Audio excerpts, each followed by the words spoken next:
Muito bom dia, vamos chegando essa quinta-feira, então, 16 de fevereiro. Ontem nos Estados Unidos tivemos dados que mostrou vendas no varejo da indústria acima do que o mercado esperava. Isso leva a querer que o Banco Central americano terá mais dificuldade ainda em controlar a inflação, que no meu entender já atingiu um pico e deverá sim continuar caindo com os dados que a gente tem hoje em mão, mas o Banco Central deverá subir mais a taxa de juros para ter uma confiança maior de que essa inflação voltará à meta. Hoje está na casa dos 6,4%, lembrando que a meta do Banco Central americano é de uma inflação de 2%. Agora, aqui no Brasil, a gente viu o crescimento do PIB em dezembro de 0,2% e no ano de 2022 um crescimento do PIB de 2,9%. Hoje tem dados de IBC-BR, que é a prévia do PIB da próxima leitura que a gente tem aqui no mês, tá bom? Bom, ontem num evento do BTG, o CEO Conference, a gente viu de um dos principais gestores no Brasil, que é Rogério Xavier, da SPX, o Stuberg, do Fundo Verde, e também André Jakurski, da JGP. Os três discorreram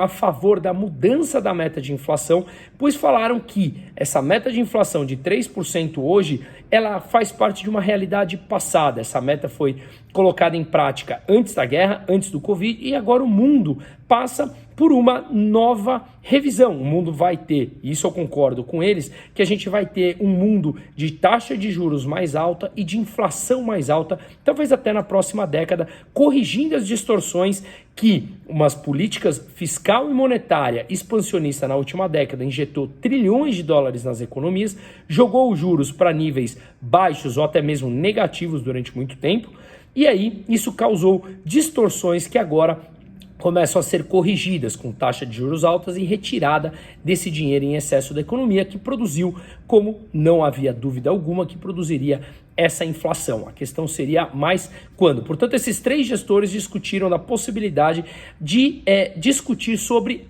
aumento da meta de inflação, para tornar uma inflação, digamos, mais palpável ou mais execuível com a realidade que a gente tem hoje, tanto no mundo como no Brasil, tá? Outro ponto discutido, que foi até falado por Lira, presidente da Câmara, que a reforma tributária ela é importante, e alguns governadores, como Tarcísio, que também falou nesse evento, governador aqui de São Paulo, da importância de endereçar logo a reforma tributária, tá?